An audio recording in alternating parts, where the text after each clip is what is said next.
आज सुदामा जी पर भगवान ने कृपा की और सुखदेव जी महाराज कहते आगे 82वें अध्याय में भगवान श्री कृष्ण बलराम से गोप गोपियों के भेंट का वर्णन आया। 83वें अध्याय में भगवान की पटरानियों के साथ द्रौपदी की बातचीत का वर्णन आया। 84वें अध्याय में वसुदेव जी के यज्ञोत्सव का वर्णन आया। 85वें अध्याय में सुखदेव जी महाराज कहते हैं भगवान श्री कृष्ण के द्वारा वसुदेव जी को ब्रह्म ज्ञान का उपदेश और मैया देवकी के 6 पुत्रों को वापस लौटाने का वर्णन आया। मैया देवकी ने जाना कि मेरा पुत्र भगवान है ना। मैया देवकी ने जब ये जाना कि मेरा पुत्र भगवान है तो कन्हैया ने कहा कि आप सबके दुखों का हरण करते हो, क्या मेरे दुख का हरण नहीं करोगे? तुम्हें पता है कि तुम्हारे जो 6 अग्रज थे, 6 भाई थे, उनको कंस मामा ने मार दिया था। उनका मैंने ठीक से दर्शन भी नहीं कर पाया था, मुख भी नहीं देख पाया था और कंस ने 6 बालकों को मार दिया, तुम्हारे भाइयों को मार दिया। कन्हैया मुझे भी कुछ दे दो, आप सबको देते हो। तो हाथ जोड़ करके देवकी मैया ने कहा कन्हैया तुम अपने भाइयों को मुझे वापस लौटा दो और मैं हमेशा के लिए नहीं मांगती हूँ, बस थोड़ी देर के लिए, बस मैं उनको अपना दुग्ध पान कराना चाहती हूँ। अपने अग्रजों को मुझे वापस ला कर दे दो, मेरे पुत्रों को वापस ला कर दे दो। भगवान कन्हैया यमपुरी गए, यमपुरी से जाकर के अपने अग्रजों को, अपने भाइयों को लेकर के आए। मैया देवकी को 6 पुत्रों को दिया। मैया देवकी ने एक एक पुत्र से पहले एक पुत्र को दुग्धपान कराया, क्रमशः 6 पुत्रों को दुग्धपान कराया और मैया के दुग्ध पान करके, मैया का दुग्ध पान करके 6 पुत्र कहते हैं मुक्ति को प्राप्त हो गए। भगवान ने यहाँ अपने अग्रजों पर कृपा की। इसके बाद 86वें अध्याय में सुखदेव जी महाराज कहते हैं आगे 10वें स्कंद के अंत में सुभद्रा हरण का वर्णन आता है। अर्जुन ने त्रिदंडी संन्यास लेकर के 4 महीना द्वारका में रह करके बड़ा कठोर तप किया, बड़ी कठिन तपस्या की और भगवान की बहन जिनका नाम है सुभद्रा, सुभद्रा का अर्जुन ने हरण किया और अपनी पत्नी के रूप में उनको स्वीकार किया। सुभद्रा का अर्थ क्या होता है? सुखदेव जी महाराज कहते हैं, बोले सुभद्रा का अर्थ होता है कल्याण करने वाली विद्या, है ना। जिसके घर में कल्याण करने वाली विद्या होती है ना, जिसके घर में कल्याण करने वाली विद्या होती है, उसी व्यक्ति का जीवन सुखी होता है। सबका जीवन सुखी नहीं होता है। अब फालतू की शिक्षा किसी को अगर प्राप्त हो जाए तो उस घर में तो कलह ही रहेगा, लेकिन कल्याण करने वाली विद्या अगर किसी के घर में होती है तो उसका जीवन प्रत्येक परिस्थिति में सुख से व्यतीत होता है, सुखी हो जाता है वो। सुखदेव जी महाराज कहते राजन, अर्जुन की तरह जो भी व्यक्ति संन्यास लेकर के तप करता है तो अर्जुन की तरह तप करने वाले व्यक्ति को ही सुभद्रा की प्राप्ति होती है ना। कल्याण करने वाली विद्या उसी को प्राप्त होती है जो अर्जुन की तरह त्रिदंडी संन्यास लेकर के तप करता है, उसको कल्याण करने वाली विद्या प्राप्त होती है और उसी का जीवन सुखी होता है। इस कथा को सुनाया सुखदेव जी महाराज ने। आगे इसी स्कंद में भगवान का मिथिलापुरी राजा जनक और श्रुतदेव के घर एक साथ ही जाने का वर्णन आया। 87वें अध्याय में वेद स्तुति का वर्णन किया, वेदों की स्तुति का वर्णन आया। सुखदेव जी महाराज कहते हैं और 88वें अध्याय में शिव जी का संकट मोचन इनका वर्णन किया सुखदेव जी महाराज ने। और 89वें अध्याय में सुखदेव जी महाराज कहते हैं कि भृगु जी के द्वारा त्रिदेवों की परीक्षा और भगवान का मरे हुए ब्राह्मण बालकों को वापस लाने का वर्णन आया। 90वें अध्याय में भगवान श्री कृष्ण के लीला विहार का वर्णन आया। भगवान श्री कृष्ण वृंदावन गए, वृंदावन में जाकर के गोपियों के साथ लीला की और वहां पर लीला विहार किया। सुखदेव जी महाराज कहते हैं इसके बाद 11 स्कंद का आरंभ होता है, 10वें स्कंद का विराम होता है। सुखदेव जी महाराज ने एकादश स्कंद में बताया कि इसमें मुक्ति लीला का वर्णन किया गया और एकादश स्कंद में वैराग्य का वर्णन किया गया। ये एकादश जो 11वां स्कंद है वो वैराग्य से संबंधित है। वैसे तो प्रायः सभी लोग सुदामा जी की कथा को कह करके बंद कर देते हैं, है ना, लेकिन इसके बाद की जो कथा है उसी में तो संपूर्ण सार है श्रीमद् भागवत का, उसको भी कहना चाहिए लेकिन कुछ लोग नहीं कहते हैं। 11वें स्कंद में सुखदेव जी महाराज ने बड़ा सुंदर वैराग्य का वर्णन किया और बताया राजा परीक्षित को, राजन वैराग्य के बिना भक्ति दृढ़ नहीं होती है। जो वैराग्य को धारण नहीं करता है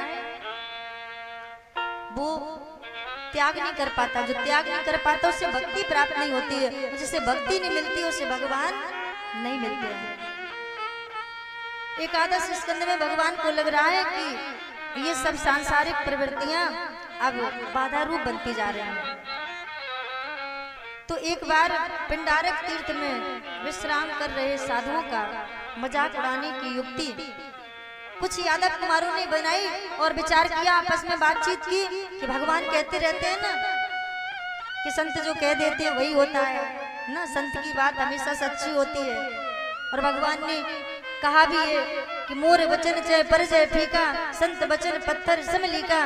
क्या भगवान सत्य बोलते हैं झूठ बोलते हैं, है ना। यादव कुमारों ने युक्ति बनाई और यादव कुमारों ने सांब को नारी का वेश पहनाया और विचार किया कि मैं संतों की जाकर के परीक्षा लूंगा, हम सब मिलकर के परीक्षा लेंगे, तब पता लगेगा ये संत वास्तव में सच्चे होते हैं या झूठे होते हैं। लेकिन संत तो संत होते हैं, संत हृदय नवनीत समाना, कहा कवन पर काह न जाना।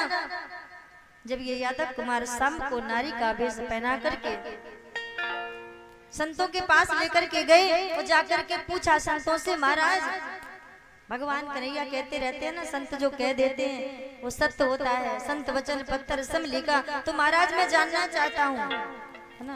सब यदुवंशी कहते हैं, यादव कुमार कहते हैं हम सभी जानना चाहते हैं, क्या जानना चाहते हो। तो यादव कुमारों ने कहा, महाराज हम ये जानना चाहते, ये जो नारी है सांब को नारी का वेश पहनाया, कपड़े भर दिए, गर्भवती बना दिया, गर्भवती जैसे लगने लगे सांब, और जाकर के पूछा ऋषियों से, महाराज इस गर्भिणी स्त्री के गर्भ से पुत्र होगा या पुत्री होगी।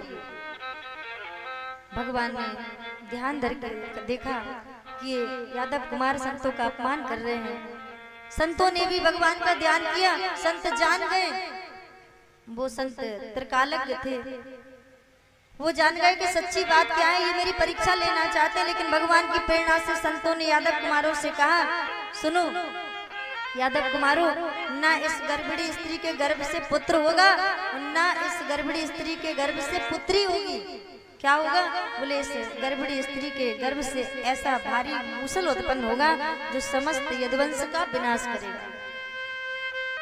तो यादव कुमार जब ये सुनते हैं तो घबरा जाते हैं, व्याकुल हो जाते हैं, विचार करते हैं कि अब क्या करें क्या करें। तो उग्रसेन को जाकर के अपना पाप बताते हैं। तो उग्रसेन सभी यादव कुमारों से कहते हैं कि इस मूसल को घिस करके समुद्र में फेंक दो, ना रहेगा बांस ना बजेगी बांसुरी। तो उस मूसल को घिस करके समुद्र में फेंक दिया जाता है, एक कण बचता है। सुखदेव जी महाराज कहते हैं उसको बहे लिया, अपने बाण में लगा लेता है और उसी बाण से भगवान की मृत्यु होती है। बैराबल में, है ना, बैराबल में भगवान पैर पर पैर रखे बैठे रहते हैं, बहेली आता है, भगवान को बाण मार देता है, तो भगवान परमधाम जाते हैं। इस कारण से ही तो यहाँ सुखदेव जी महाराज कहते हैं, राजन जो ऋषियों का अपमान करता है ना, संतों का अपमान करता है, उसका कभी हित नहीं होता है, उसका हमेशा हित ही होता है, अहित ही होता है। और सुखदेव जी महाराज इस 11वें स्कंद में दूसरे अध्याय में एक और कथा का वर्णन करते हैं कि वसुदेव जी के पास नारद जी आते हैं और नारद जी का वसुदेव जी स्वागत करते हैं, सत्कार करते हैं और परम कल्याण का उपाय पूछते हैं वसुदेव जी नारद जी से। तो यहाँ वसुदेव जी को नारद जी सुंदर चरित्र सुनाते हैं। वसुदेव जी कहते हैं कि मुझे ऐसा उपदेश दो नारद जी जिससे मैं संसार सागर को बड़ी आसानी से पार कर सकूं। अब तो सांसारिक जंजाल से मैं भी ऊब गया, नारद जी ने यहाँ वसुदेव जी को 9 योगेश्वरों की कथा सुनाई। 9 योगेश्वर कौन है? बोले पहले योगेश्वर का नाम है कवि, और दूसरे हरि, तीसरे अंतरिक्ष, चौथे प्रबुद्ध, पांचवे पिपलायन, छठवें आविर्होत्र, सातवें दुर्मिल, आठवें चमस और 9वें करभाजन। तो सुखदेव जी महाराज कहते हैं एक बार विदेह राज निमि की सभा में 9 योगेश्वर पधारे। तो राजा ने उनसे पूछा, पहले कवि से पूछा कि परम कल्याण का स्वरूप क्या है, ये मैं जानना चाहता हूँ। तो पहले योगेश्वर ने बताया परम कल्याण का साधन है भगवान की निष्काम भक्ति।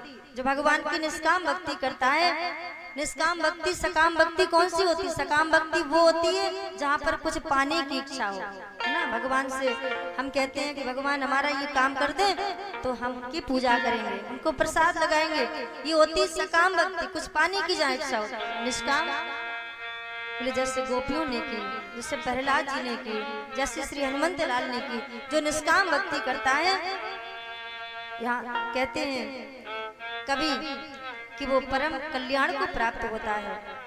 और सुखदेव जी महाराज कहते हैं कि दूसरे हरि ने भक्ति क्या है इसका वर्णन किया।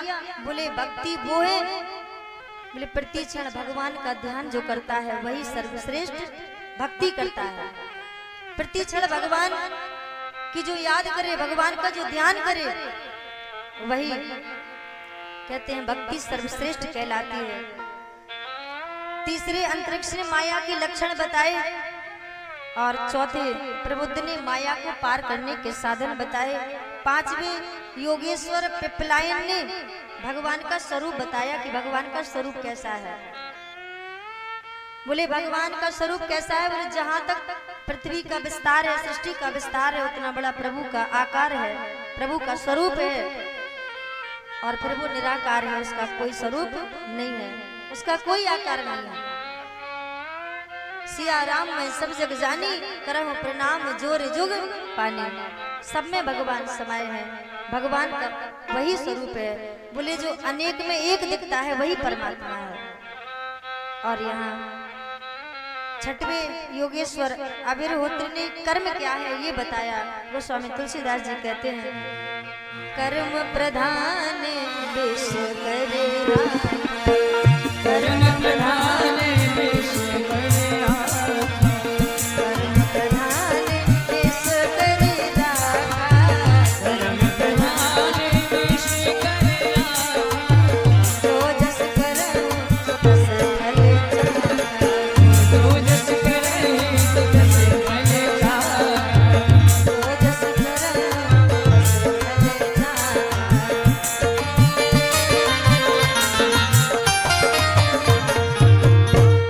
करहु कर राखा जो जस करम सो तस फल चाखा।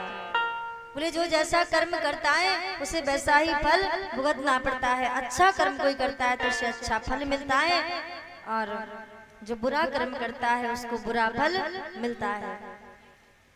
ये कर्म भूमि है। संसार में जो व्यक्ति आया है सब अपने अपने कर्मों को लेकर आया है, अपने अपने कर्मों को करके ही जाएगा। जो पाप करेगा तो पाप को लेकर जाएगा, है ना। बुरा करेगा बुरा लेकर जाएगा, अच्छा करेगा तो अच्छा लेकर जाएगा। जैसे हम खेती में जैसा बीज डालते हैं ना, वैसे ही फसल काटते हैं, उसी प्रकार यहाँ पर संसार में जो हम देते हैं वही प्राप्त करते हैं।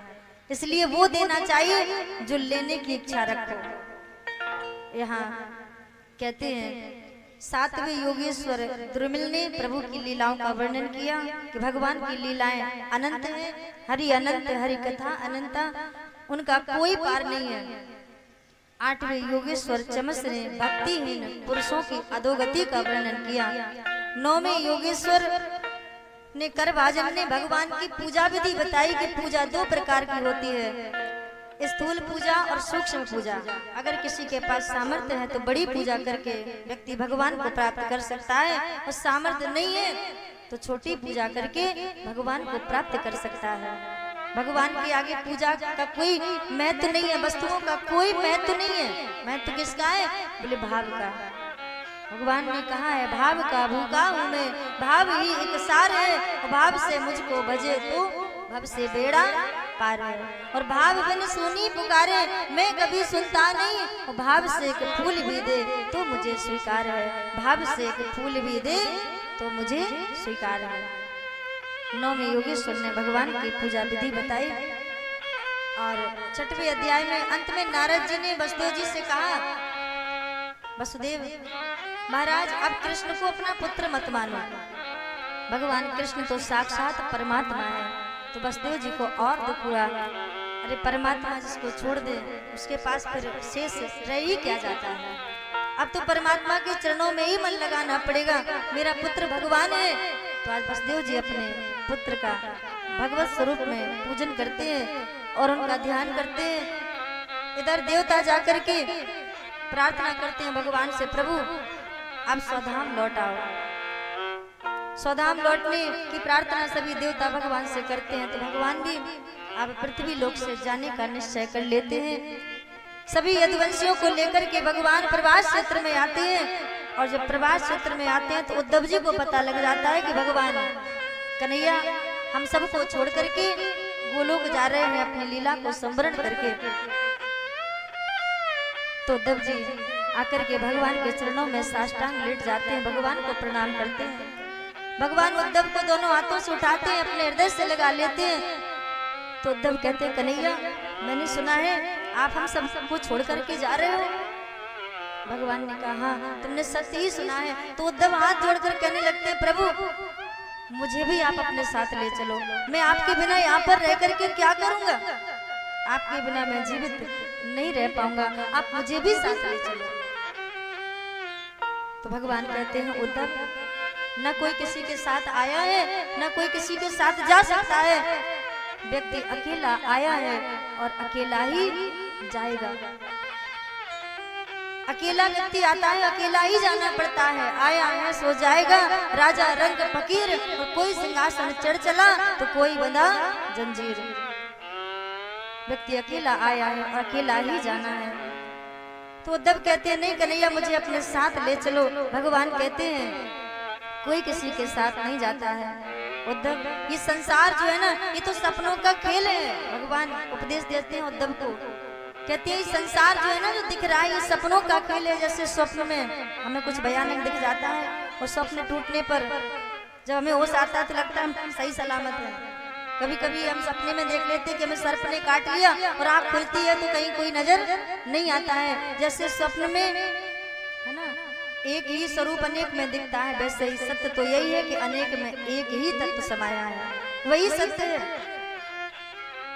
ये संसार सपनों का खेल है, ये स्वप्न की भांति सत्य प्रतीत तो होता है उद्धव, लेकिन सत्य नहीं है। सत्य केवल और केवल तुम्हारी आत्मा है ना। आत्मा को ना कोई काट सकता है, ना जल गीला कर सकता है, ना अग्नि जला सकती है और ना वायु सुखा सकता है। आत्मा अजर और अमर है, निर्लेप है, इसलिए कोई किसी के साथ नहीं आया है। सत्य केवल आत्मा है, इसलिए आत्मा का ही स्मरण करो, परमात्मा का स्मरण करो। उद्धव जी ने कहा, प्रभु हम कुछ नहीं जानते, हमें तो आपके साथ जाना है। भगवान कहते हैं, उद्धव बार बार समझाते हैं उद्धव को। उद्धव को भगवान ने त्याग और सन्यास का उपदेश दिया। तो उद्धव कहते हैं, प्रभु त्याग और सन्यास का जो मार्ग है, जो रास्ता है वो बड़ा कठिन है, उस पर हर कोई व्यक्ति नहीं चल पाता है। कुछ सरल उपाय बताओ जिससे प्रत्येक व्यक्ति आपको प्राप्त कर सके, इस भवसागर से पार हो सके, और मुझे भी आप अपने साथ ले चलो, या फिर मुझे ऐसा कोई उपाय बताओ। उद्धव जी कहते हैं, प्रभु मुझे आपके सिवा कुछ नहीं चाहिए, मुझे संसार में नहीं रहना है। उद्धव कहते हैं, प्रभु आसरा इस जहां का मिले ना मिले, आसरा इस जहां का मिले ना मिले, मुझे तेरा सहारा सदा चाहिए। आसरा इस जहां का मिले ना मिले, मुझे तेरा सहारा आसरा इस सदा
मिले ना मिले। उद्धव जी कहते हैं प्रभु मुझे तेरा सहारा सदा चाहिए, चांद तारे फलक पर दिखे ना दिखे, चांद तारे फलक पर दिखे ना दिखे, लेकिन मेरे दिल में उजाला सदा चाहिए, मेरे दिल में उजाला सदा चाहिए। उद्धव जी भगवान से कहते हैं प्रभु मुझे अपने साथ ले चलो। तो भगवान को लगता है उद्धव को मोह हो गया। उद्धव को मोह से मुक्त करने के लिए भगवान यहाँ बड़ा सुंदर उपदेश देते हैं त्याग और सन्यास का। तो त्याग और सन्यास का उपदेश उद्धव के कुछ समझ में नहीं आता। तो उद्धव कहते हैं प्रभु ये त्याग और सन्यास का जो रास्ता है ना बड़ा कठिन है, साधारण कलयुग का प्राणी इस रास्ते पर नहीं चल सकता, कोई त्याग नहीं कर सकता है ना। छोटी छोटी चीजों को तो त्याग नहीं पाता है, गुटखा बीड़ी शराब इत्यादि। अगर कहा जाए कि इस व्यसन को त्याग दो, गुटखा छोड़ दो, है ना, बीड़ी छोड़ दो, बीड़ी पीना अच्छी बात नहीं है, वैसे तो व्यक्ति कहेगा कि हम बहुत बड़े बलशाली हैं, शक्तिशाली हैं, हमारे समान दूसरा कोई है ही नहीं। अपने मन में ये भाव रख करके अपने जीवन को जिएंगे।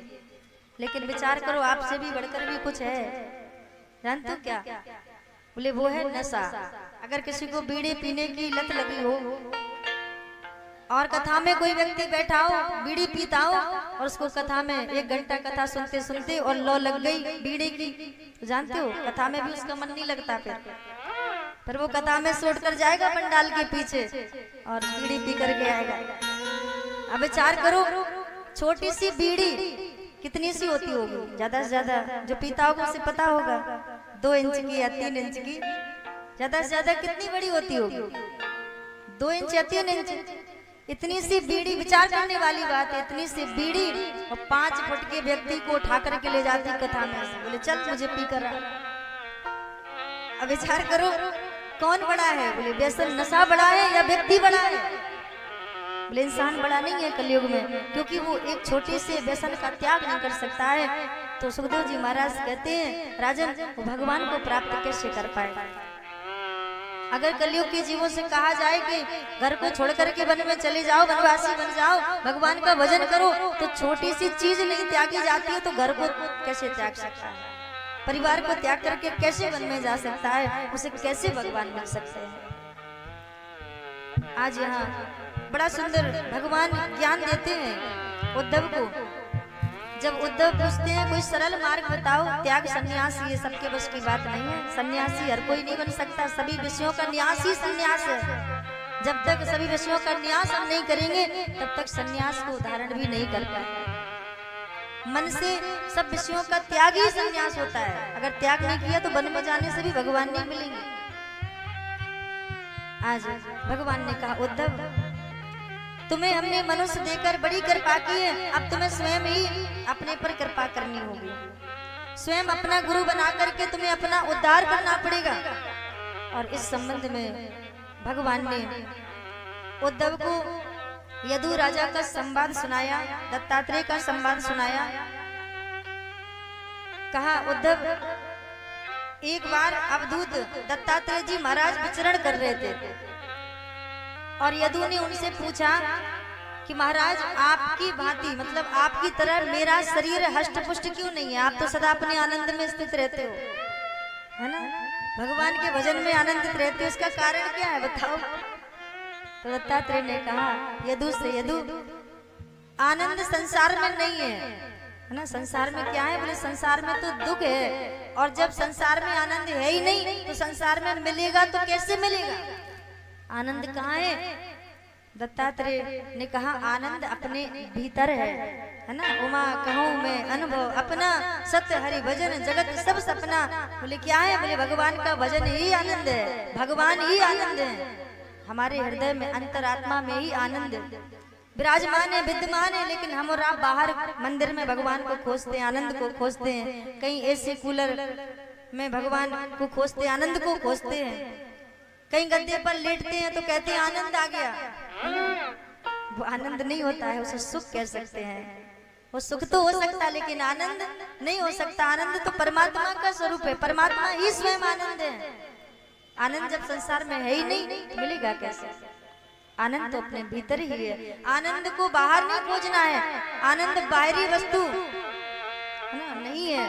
बाहर खोजोगे तो आनंद नहीं मिलेगा, अंदर खोजोगे तो आनंद की अनुभूति होगी, अनुभव होगा।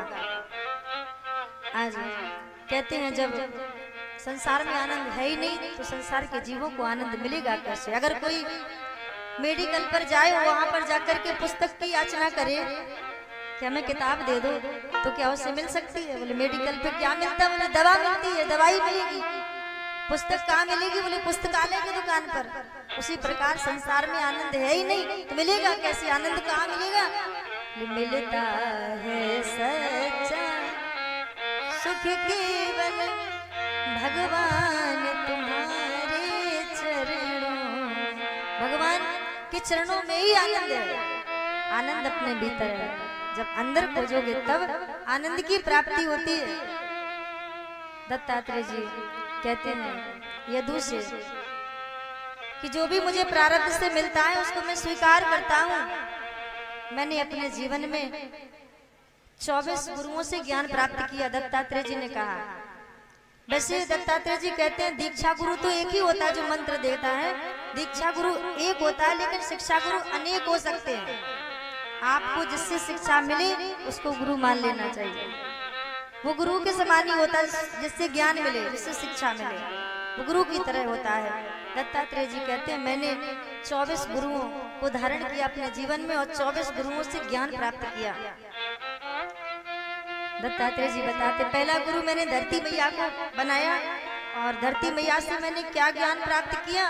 बोले धरती मैया सहनशील है, धरती मैया सबका धारण पोषण करती है और अनेक अपराधों को सहन करती है, अनेक अत्याचारों को सहन करती है। व्यक्ति पाप भी करता है तो धरती मैया सहन करती है और पुण्य करता है तो भी धरती मैया सहन करती है। तो धरती मैया से मैंने सहनशीलता का ज्ञान पाया। और दूसरा गुरु मैंने वायु को बनाया तो वायु से मैंने संतोष का ज्ञान पाया। तीसरा गुरु मैंने आकाश को बनाया तो आकाश से मैंने अविनाशी का ज्ञान पाया। चौथा गुरु मैंने जल को बनाया और जल से मैंने शीतलता का ज्ञान पाया। जल शीतल होता है तो व्यक्ति को भी जल की तरह शीतल ही रहना चाहिए। दत्तात्रेय जी महाराज ने बताया कि जल से मैंने शीतलता का ज्ञान पाया। और पांचवा गुरु मैंने अग्नि को बनाया तो अग्नि से मैंने पवित्रता का ज्ञान पाया। छठवां गुरु मैंने चंद्रमा को बनाया, चंद्रमा से मैंने क्षमता का ज्ञान पाया। सातवां गुरु मैंने सूर्य को बनाया और सूर्य से क्या ज्ञान प्राप्त किया? सूर्य से मैंने परोपकार का ज्ञान पाया। सूर्य प्रतिदिन परोपकार करता है, प्रतिदिन निकलता है, सबको प्रकाश देता है, लेकिन फिर भी टैक्स नहीं लेता है। संसार में तुम्हें टैक्स भरना पड़ता है, रोड पर गाड़ी चलाते तो भी टैक्स देना पड़ता है, लेकिन सूर्यदेव बिना टैक्स के ना परोपकार करते हैं, हम सबको प्रकाश देते हैं। तो यहाँ दत्तात्रेय जी महाराज कहते हैं सूर्य से मैंने परोपकार का ज्ञान पाया। आठवां गुरु मैंने कबूतर को बनाया। नौवां गुरु मैंने अजगर को बनाया और अजगर से मैंने ये ज्ञान प्राप्त किया, बोले अजगर करे न चाकिरी और पंछी करे न काम और दास मलुका कह गए सबके दातारा। दत्तात्रेय जी कहते हैं नौवां गुरु मैंने अजगर को बनाया, अजगर से मैंने सुंदर ज्ञान पाया। 10वां गुरु मैंने समुद्र को बनाया। 11वां गुरु मैंने पतंगा को बनाया। 12वां भौरा को, 13वां हाथी को, 14वां मधुमक्खी को, 15वां हिरण को, 16वां मछली को, 17वां वैश्या को गुरु बनाया। और वैश्या से मैंने क्या ज्ञान प्राप्त किया? बोले जिस तरह वैश्या अपने प्रेमी की प्रतीक्षा करती है ना, मेरा प्रेमी आएगा मुझे सुखी करेगा, मुझे सुख प्रदान करेगा, अगर वो वैश्या उतनी ही प्रतीक्षा भगवान के लिए करे तो प्रेमी आए ना आए, कभी ऐसा होता प्रेमी कभी नहीं भी आएगा, लेकिन परमात्मा की प्रतीक्षा अगर कोई करेगा उस वैश्या की तरह तो वो भगवान को अवश्य प्राप्त कर लेगा, भगवान अवश्य उसके पास आ जाएंगे। दत्तात्रेय जी कहते हैं वैश्या से मैंने ये ज्ञान प्राप्त किया। और 18वां गुरु मैंने कुकर पक्षी यानी कुररी को बनाया। 19वां गुरु मैंने बालक को बनाया और बालक से मैंने निर्दोषता का ज्ञान पाया कि बालक निर्दोष होते हैं, उनके अंदर कोई दोष नहीं होता है, बच्चे मन के सच्चे। एक बार क्या हुआ, एक बच्चा था, उसके पिता पर बहुत कर्ज आता था। कर्ज के लिए उस पिता के फोन पर फोन आया कि मेरा कर्ज कब वापस करोगे। पिता ने नंबर देखा फोन में कि कर्ज वाले का फोन आया, तो पिता ने अपने बच्चे को फोन पकड़ा दिया और पिता ने अपने बच्चे से कहा कि फोन वाले से कह दो कि पिताजी अभी इस समय घर पर नहीं है। तो उस बालक ने पता है क्या कहा, वो बालक फोन उठा करके कहता है कि भैया हमारे पिता ने कहा है कि फोन वाले से कह दो कि पिताजी घर पर नहीं है ना। बच्चे मन के सच्चे, बच्चे के जैसा हमारा जीवन बनेगा, है ना। बच्चे के जैसा हमारा मन निर्मल बनेगा, शुद्ध बनेगा, साफ बनेगा। निर्मल मन जन सो मोहि पावा, मोह कपट छल छिद्र न भावा। बच्चे के जैसा निर्मल होना चाहिए। तो 19वां गुरु मैंने बालक को बनाया, 20वां गुरु मैंने बाण बनाने वाले को बनाया, 21वां सर्प को, 22वां मकड़ी को, 23वां कीटक को और 24वां गुरु मैंने बाज को बनाया। और 24 गुरुओं से मैंने सुंदर ज्ञान प्राप्त किया। तो यदु राजा ने दत्तात्रेय को प्रणाम किया। आगे चलकर भगवान ने उद्धव को बंधन और मोक्ष का स्वरूप बताया। कहा उद्धव बंधन मोक्ष शरीर के नहीं, ये तो मन के धर्म है। मन ने मान लिया तो सुख हो गया, है ना। मन ने मान लिया तो बंधन हो गया और मन ने मान लिया तो बंधन से व्यक्ति छूट गया। कहीं कुछ नहीं है, ना कहीं सुख है ना दुख है। बोले ये तो मन का खेल है, मन ने मान लिया तो दुख हो गया। भाई हमारा है भी क्या, है ना। हमारा क्या है संसार में, क्या लेकर आए, कुछ लेकर नहीं आए। जाएंगे तब भी कुछ लेकर नहीं जाएंगे। तो फिर किस बात का बंधन।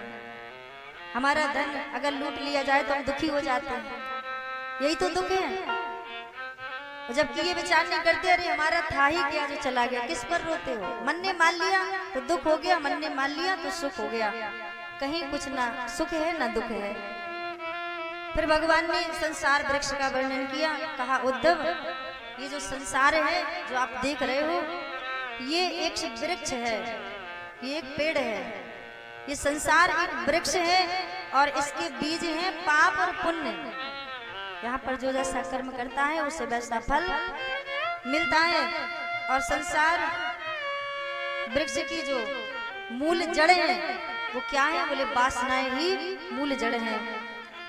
और पत्ते क्या है, बोले सतो गुण तमो गुण रजो गुण, ये पत्ते हैं संसार वृक्ष के।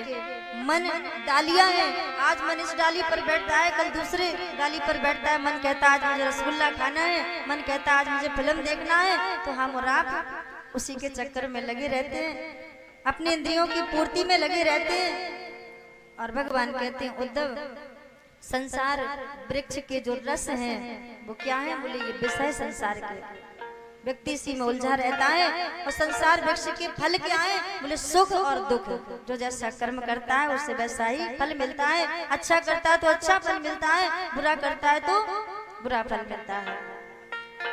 आज भगवान ने कहा उद्धव विषयों में जो व्यक्ति फंसा रहता है वो भोगी बन जाता है आगे चलकर, फिर उससे भगवान का भजन नहीं होता है। और जो विषयों से अपने मन को हटा लेता है उसे परमहंस कहते हैं, विवेकी पुरुष कहते हैं। और वही अपने जीवन में आनंद को भोगते हैं, सुख को भोगते हैं। और उसे ही योगी कहा जाता है जो सदा सुख ही भोगता है। भगवान कहते हैं वैसे तो बहुत साधन है उद्धव, लेकिन सर्वश्रेष्ठ तो मेरी भक्ति है जो सभी पापों को जला करके भस्म कर देती है। आगे भगवान ने ध्यान योग का वर्णन किया। कहा एक अंग के चिंतन को ध्यान कहते हैं और सर्वांग भगवान के अंगों के चिंतन को धारणा कहते हैं। इसके बाद भगवान ने अपनी विभूतियों का वर्णन किया और इसके बाद भगवान ने आश्रम के बारे में बताया। आश्रम 4 प्रकार के होते हैं, ब्रह्मचर्य आश्रम, गृहस्थ आश्रम, वानप्रस्थ आश्रम और संन्यास आश्रम।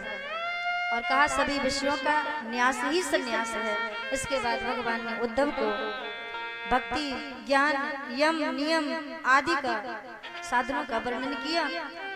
और उद्धव जी से प्रभु ने कहा, उद्धव, मनुष्य कल्याण के लिए मैंने 3 उपाय बताए। मनुष्य अपने जीवन का कल्याण स्वयं कर सकता है। कौन कौन से? बोले, पहला है ज्ञान योग, दूसरा है निष्काम कर्म योग और तीसरा है निष्काम भक्ति योग। अगर कोई मुझे ज्ञान योग से पाना चाहता है तो निष्काम ज्ञान योग से मुझे प्राप्त कर सकता है, और अगर मुझे कोई निष्काम भक्ति से पाना चाहता है तो निष्काम भक्ति से वो मुझे प्राप्त कर लेता है, और अगर कोई मुझे भक्ति योग से प्राप्त करना चाहता है तो भक्ति से मुझे प्राप्त कर लेता है। फिर भगवान ने उद्धव को भिक्षु गीता का उपदेश दिया और कहा, उद्धव, जो मेरी भक्ति करता है व्यक्ति, तो भक्ति से उसे संसार में प्रसिद्धि मिल जाती है, वो प्रसिद्ध हो जाता है। जो मेरी भक्ति करता है उसे फल तो मिलता ही है। कोई भी व्यक्ति संसार में मेरी भक्ति करता है तो उसे प्रसिद्धि मिल जाती है, लोग उसे जानने लगते हैं, और प्रसिद्धि के बाद सिद्ध हो जाता है जगत में। सिद्धि से प्रसिद्धि, प्रसिद्धि से सिद्धि, और इसके बाद बोले, भगवान कहते हैं उद्धव से प्रमाद आ जाता है मनुष्य के जीवन में, और उद्धव, यही प्रमाद मेरे भजन में बाधक है, इसी कारण से व्यक्ति मुझे प्राप्त नहीं कर पाता है। इसलिए मनुष्य को चाहिए कि अपने जीवन में प्रमाद को ना लाए। लेकिन ऐसा हो नहीं सकता। जो भगवान की भक्ति करता है तो वो जगत में सिद्ध हो जाता है, उसे सिद्धि मिल जाती है, सिद्धि से प्रसिद्धि मिल जाती है, लेकिन प्रसिद्धि से प्रमाद ना आए ऐसा नहीं हो सकता है। प्रमाद तो आ ही जाता है, अभिमान तो आ ही जाता है। जिसको अभिमान ना आए तो समझ लेना भगवान की बड़ी कृपा है उसके ऊपर, ना विशेष कृपा है जिसके जीवन में अभिमान ना हो। लेकिन ऐसा होता नहीं, क्योंकि गोस्वामी तुलसीदास जी लिखते हैं, नहीं ऐसे को जन्मा जग माही,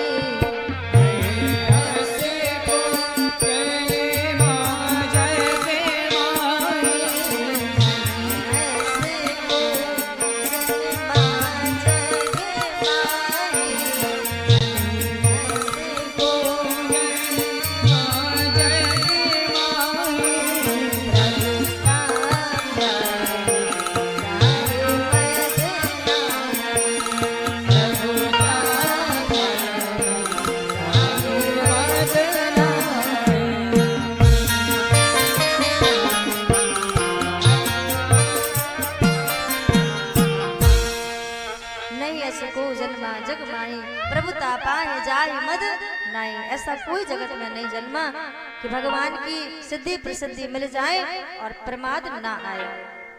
यहाँ भगवान कहते हैं, उद्धव, बहुत उपदेश हैं लेकिन सर्वश्रेष्ठ मेरी भक्ति ही है। आज भगवान उद्धव को बहुत सा उपदेश दे करके उद्धव के मोह को दूर करते हैं, और भगवान उद्धव को अपनी चरण पादुका प्रदान करते हैं और बद्रिकाश्रम जाने की आज्ञा देते हैं। आज उद्धव भगवान की चरण पादुकाओं को लेकर के बद्रिकाश्रम चले जाते हैं।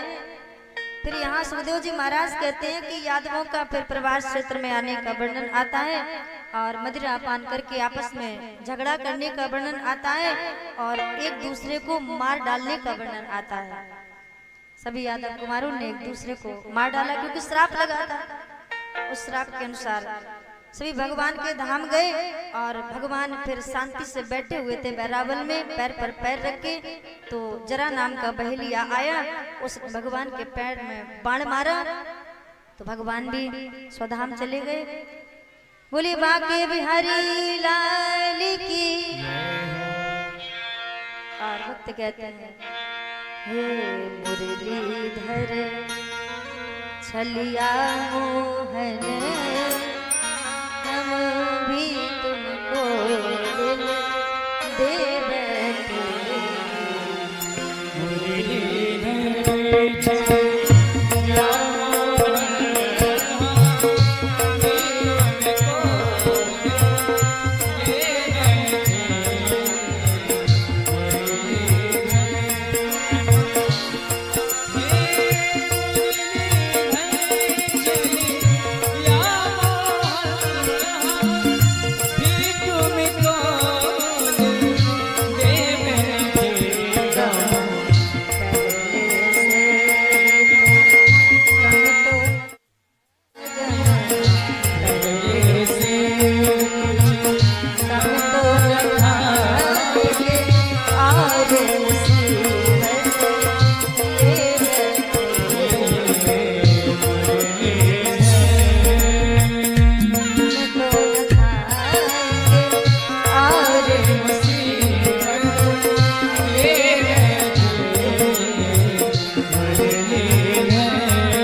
छलिया मोहन हम भी तुमको दिल दे